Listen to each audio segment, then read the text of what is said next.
ಓಂ ಸದ್ಗುರುನಾಥ ಶರಣಂ ಜಯ ಜಯ. ಓಂ ಸಚ್ಚಿದಾನಂದ ಶರಣಂ ಜಯ ಜಯ. ಎಲ್ಲರಿಗೂ ನನ್ನ ನಮಸ್ಕಾರಗಳು. ಜ್ಞಾನೇಶ್ವರಿ ಗೀತಾಮೃತ ಶ್ರೀಕೃಷ್ಣ ಅರ್ಜುನರ ಸಂವಾದ ರೂಪವನ್ನು ನಾವು ನೋಡ್ತಾ ಇದ್ದೋ. ಅದರಲ್ಲಿ ಜ್ಞಾನಿ ಯಾವ ರೀತಿಯಲ್ಲಿ ಇರ್ತಾನೆ, ಲೌಕಿಕ ಜಗತ್ತಿನಿಂದ ಜ್ಞಾನಿ ಹೇಗೆ ತನ್ನನ್ನು ತಾನು ಹೊರತುಪಡಿಸ್ಕೊಳ್ತಾನೆ, ಹೊಗಳಿಕೆಗಾಗಲಿ ಯಾವುದೇ ಲೌಕಿಕ ಸುಖಭೋಗಗಳ ಇಚ್ಛೆಗಾಗಲಿ ಆತನು ಒಳಪಡೋದಿಲ್ಲ ಅನ್ನೋದನ್ನು ವಿವರಣೆಯಾಗಿ ಹೇಳ್ತಾ ಇದ್ದ. ಕೃಷ್ಣ ಪರಮಾತ್ಮನೀಗ ಮುಂದುವರಿಸ್ತಾನೆ. ಹೇ ಅರ್ಜುನ, ಈ ರೀತಿಯಲ್ಲಿ ಯಾರಿಗೆ ಜನಗಳಿಗಿಂತ ಒಂಟಿಯಾಗಿರುವುದು ಹೆಚ್ಚು ಸುಖಕರವಾಗಿ ಕಾಣ್ತದೋ, ಈ ಲಕ್ಷಣಗಳೆಲ್ಲವೂ ಯಾವನಲ್ಲಿ ಕಾಣುವುದೋ ಆತನು ಜ್ಞಾನದಲ್ಲಿ ತಲ್ಲೀನನಾಗಿರುವನೆಂದು ತಿಳಿ. ಈ ಲಕ್ಷಣಗಳಿಂದ ಮಾತ್ರವೋ ಪುರುಷನಲ್ಲಿ ಅಮಾನಿತ್ವಾದಿ ದೈವೀ ಸಂಪತ್ತುಗಳು ಇವೆಯೋ ಅಥವಾ ಇಲ್ಲವೋ ಎಂಬುದನ್ನು ತಿಳಿಯಬೇಕು. ಯಾರು ಈ ರೀತಿಯಲ್ಲಿ ಪ್ರಾಪಂಚಿಕ ಹೊಗಳಿಕೆಗೆ ಸುಖಭೋಗಗಳಿಗೆ ಇಚ್ಛೆ ಪಡೆದೇನೆ ಕೇವಲ ಒಂಟಿತನವನ್ನು ಬಯಸುವರೋ, ಆಧ್ಯಾತ್ಮಿಕ ಸುಖದ ಆ ಪರಮಾತ್ಮನ ಚಿಂತನೆಯಲ್ಲಿ ಕಾಲವನ್ನು ಹಾಕುವರೋ ಅವರಲ್ಲಿ ಅಮಾನಿತ್ವಾದಿ ದೈವೀ ಸಂಪತ್ತುಗಳು ಇವೆಯೋ ಇಲ್ಲವೋ ಅನ್ನೋದನ್ನು ನಾವು ತಿಳಿಬೋದು. ಇನ್ನು ಅದಂಬಿತ್ವವನ್ನು ಗುರುತಿಸುವಂತಹ ಲಕ್ಷಣವನ್ನು ಹೇಳುವೆನು ಕೇಳು. ಅದಂಬಿತ್ವ ಅಂತ ಒಂದು ಮಾತು ಬರುತ್ತೆ. ಆ ಅದಂಬಿತ್ವವನ್ನು ನಿನಗೆ ಹೇಳ್ತೀನಿ ಕೇಳು ಅಂತ ಪರಮಾತ್ಮ ಹೇಳ್ತಾನೆ. ಹೇ ಅರ್ಜುನ, ತನ್ನ ಪ್ರಾಣ ಹೋಗುವಂತಹ ಪ್ರಸಂಗ ಬಂದರೂ ಸಹ ಲೋಭಿಯು ತಾನು ಬಚ್ಚಿಟ್ಟಿರುವ ಗುಪ್ತಧನವನ್ನು ಯಾರಿಗೂ ತಿಳಿಸದಿರುವಂತೆ. ತನ್ನ ಪ್ರಾಣ ಹೋಗುವಂಥ ಸಂದರ್ಭ ಬಂದರೂ ಲೋಭಿಯಾದವನು ಗುಪ್ತಧನವನ್ನು ಬಚ್ಚಿಟ್ಟಿರ್ತಾನೆ. ಅದು ಯಾರಾದರೂ ಎತ್ಕೊಬಿಡ್ತಾರೇನೋ, ಗೊತ್ತಾಗ್ಬಿಡ್ತದೇನೋ ಅಂತ ಅವನು ಯಾರಿಗೂ ಹೇಳೋದಿಲ್ಲ, ಅದನ್ನು ಹಾಗೆ ಮುಚ್ಚಿಟ್ಟಿರ್ತಾನೆ. ಇದಕ್ಕೆ ಉದಾಹರಣೆಯಾಗಿ ನಾವು ಚಿಕ್ಕವರಿದ್ದಾಗ ನಮ್ಮ ತಾಯಿ ಹೇಳ್ತಾಯಿದ್ರು, ಹಳ್ಳಿಗಳ ಕಡೆ ಕೆಲವು ಹಳೆಯ ಮನೆಗಳನ್ನ ತೆಗೆದಾಕ್ಬೇಕಾದ್ರೆ, ಒಡೆದಾಕಿ ಹೊಸದಾಗಿ ಮನೆ ಕಟ್ಟೋದಕ್ಕೆ ಅಂತ ಕೆಲಸ ಶುರು ಮಾಡಬೇಕಾದ್ರೆ ಈ ಹಳೆ ಮಣ್ಣಿನ ಗೋಡೆಗಳು ಆಗ ಮೇಲ್ಗಡೆ ಬಂದು ತೆಂಗಿನ ಗರಿಗಳ ಒಂದು ಚಾವಣಿಯನ್ನು ಹಾಕಿರ್ತಾಯಿದ್ರು. ಅಂಥ ಮನೆಗಳಲ್ಲಿ ಮೇಲ್ಗಡೆ ಗೋಡೆ ಮೇಲ್ಗಡೆ ಎಷ್ಟೋ ಹಣದ ಕಂತೆಗಳು ಸಿಕ್ಕಿರೋದು, ನೋಟುಗಳು, ಮತ್ತು ಈ ಒಳಕಲ್ಲು ಇರ್ತದಲ್ಲ, ಮಸಾಲೆ ಖಾರವನ್ನು ರುಬ್ಬುವಂಥ ಒಳಕಲ್ಲುಗಳು ಇರ್ತದಲ್ಲ, ಒಳಕಲ್ಲು ಕೆಳಗಡೆ ದುಡ್ಡಿಟ್ಟಿರೋದು, ಈ ರಾಗಿ ಬೀಸುವಂಥ ಕಲ್ಲುಗಳ ಕೆಳಗೆ ದುಡ್ಡಿಟ್ಟಿರೋದು, ಇಂಥವು ಎಲ್ಲ. ಮತ್ತು ಈ ಅಡುಗೆ ಮಾಡುವ ಒಲೆ ಪಕ್ಕದಲ್ಲಿ ಒಂದು ಹಳ್ಳವನ್ನು ತೋಡಿ ಅಲ್ಲಿ ಮಡಕೆಯಲ್ಲಿ ದುಡ್ಡಿಟ್ಟು ಮುಚ್ಚಿಟ್ಟಿರೋದು, ಇಂಥವೆಲ್ಲ ಸಿಗ್ತಾಯಿದ್ವು ಅಂತ ನಮ್ಮ ತಾಯಿ ಹೇಳ್ತಾಯಿದ್ರು. ಅಂದರೆ ಲೋಭಿ ಆದವ್ರು ಏನು ಮಾಡ್ತಾರೆ ಅಂದರೆ, ಯಾರಿಗಾದರೂ ಸಿಕ್ಕಿಬಿಡ್ತದೇನೋ ಅನ್ನೋ ದೃಷ್ಟಿಯಿಂದ ಅವರು ಪ್ರಾಣ ಹೋಗೋ ಪ್ರಸಂಗ ಬಂದರೂ ಯಾರಿಗೂ ಹೇಳೋದಿಲ್ಲ. ಅದರಂತೆ ಅದಂಬಿತ್ವವುಳ್ಳವನು ತನ್ನ ಪ್ರಯಾಣ ಸಮಯ ಒದಗಿದರೂ ಸಹ, ತಾನಿನ್ನೇನೋ ಸತ್ತೋಗ್ತಾ ಇದ್ದೀನಿ ಅಂತ ತಿಳ್ಕೊಂಡ್ರೂ ಸಹ ಈ ಅದಂಬಿತ್ವ ಅಂತಕ್ಕಂಥ ಗುಣ ಇರುವವನು, ಅದಂಬಿತ್ವವುಳ್ಳವನು ನಾನು ಇಂತಿಂತಹ ಪುಣ್ಯಕರ್ಮಗಳನ್ನು ಮಾಡಿರುವೆನೆಂದು ಹೇಳಿಕೊಳ್ಳುವುದಿಲ್ಲ. ಹೇಗೆ ಒಬ್ಬ ಲೋಭಿ ತಾನು ಬಚ್ಚಿಟ್ಟ ಧನವನ್ನು ಪ್ರಾಣ ಹೋಗುವ ಸಂದರ್ಭ ಬಂದರೂ ಹೇಳೋದಿಲ್ವೋ, ಅದೇ ರೀತಿಯಲ್ಲಿ ಅದಂಬಿತ್ವ ಅಂತಕ್ಕಂಥ ಗುಣ ಇರ್ತಕ್ಕಂಥ ಒಬ್ಬ ವ್ಯಕ್ತಿ ತಾನೆಷ್ಟೇ ಕಷ್ಟದಲ್ಲಿದ್ದರೂ, ಎಷ್ಟೇ ಕಷ್ಟ ಆದರೂ ಕೂಡ ತಾನು ಮಾಡಿದ ಪುಣ್ಯ ಕರ್ಮಗಳ ವಿವರಣೆಯನ್ನು ಯಾರ ಹತ್ರನೂ ಹೇಳ್ಕೊಳ್ಳೋದಿಲ್ವಂತೆ. ಕಳ್ಳ ಹಸುವು ತನ್ನ ಕೆಚ್ಚಲಿನಲ್ಲಿರುವ ಹಾಲನ್ನು ಯಾರಿಗೂ ಕೊಡದೆ ತನ್ನ ಕರುವಿಗಾಗಿಯೇ ಬಚ್ಚಿಡುವಂತೆ. ಈ ಹಳ್ಳಿಗಳ ಕಡೆ ಎಲ್ಲ ಹಸುಗಳನ್ನ ಹಾಲು ಕರೆಯುವಾಗ ನೋಡಿದ್ದೀವಿ, ಈ ಸ್ವರ ಕೊಡೋದಿಲ್ಲ ಅಂತ ಹೇಳ್ತಾರೆ. ಕೆಚ್ಚಲಿಗೆ ಕೈ ಹಾಕಿ ಹಾಲು ಕರೆದ್ರೆ ಹಾಲೇ ಇಲ್ವೇನೋ ಅನ್ನೋ ರೀತಿಯಲ್ಲಿ ಕೆಚ್ಚಲಿನಲ್ಲಿ ಆ ಹಾಲಿನ ಇದು ಬರೋದಿಲ್ಲ, ಪಸೆ ಬರೋದೇ ಇಲ್ಲ. ಅದೇ ತನ್ನ ಕರುವನ್ನು ಬಿಟ್ಟಾಗ ಕೆಚ್ಚಲು ತುಂಬ ಹಾಲನ್ನು ತುಂಬಿಸ್ಕೊಂಡು ಅದು ಹಾಲನ್ನು ಕೊಡ್ತದೆ. ಈ ರೀತಿಯಲ್ಲಿ ಅಥವಾ ದಾರಿ ತಪ್ಪಿ ಅರಣ್ಯದಲ್ಲಿ ಅಲೆದಾಡುವ ಸಂಪನ್ನನು ಯಾರಿಗೂ ತನ್ನ ಧನವನ್ನು ತೋರ್ಪಡಿಸದಿರುವಂತೆ, ಮತ್ತು ರೈತನು ಬಿತ್ತಿದ ನಂತರ ಮೇಲೆ ಕಾಣಿಸುವ ಬೀಜಗಳನ್ನು ಭೂಮಿಯಲ್ಲಿ ಮುಚ್ಚಿಡುವಂತೆ.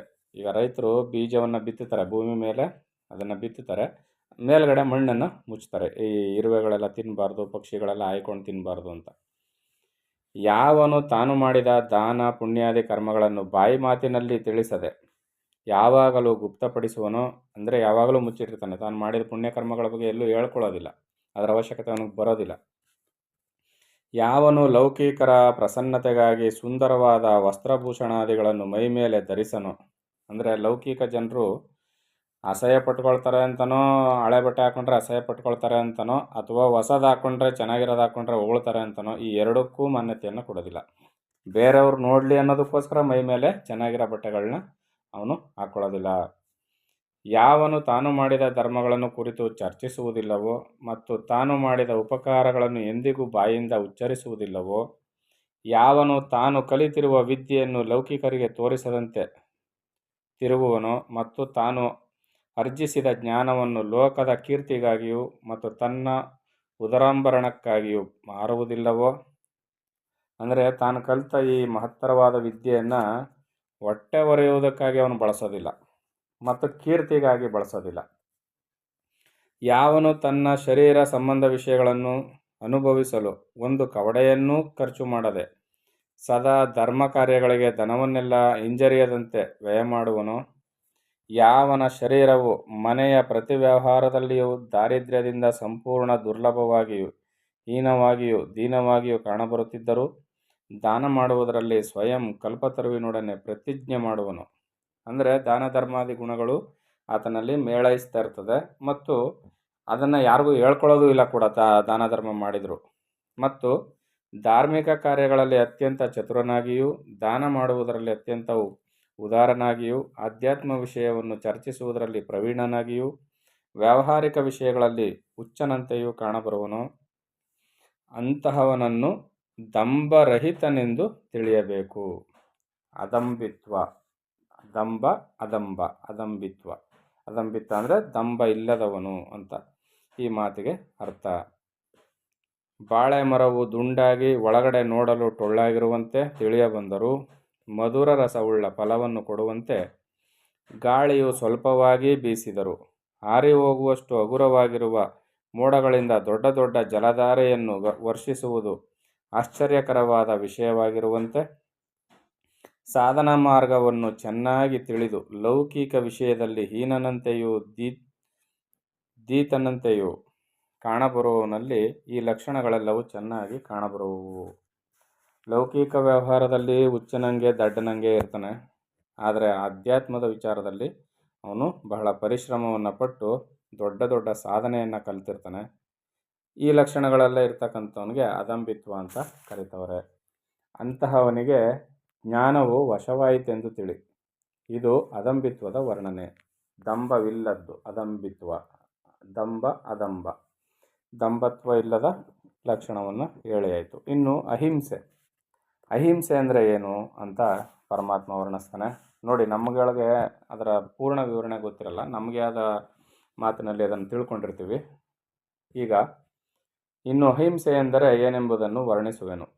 ಅಹಿಂಸೆಗೆ ಅನೇಕರು ಅವರವರ ಮತಕ್ಕನುಸಾರವಾಗಿ, ಅಂದರೆ ಅವರವರ ಮನಸ್ಸಿಗೆ ಅನುಸಾರವಾಗಿ ಅನೇಕ ರೀತಿಯಿಂದ ವರ್ಣಿಸಿರುವರು.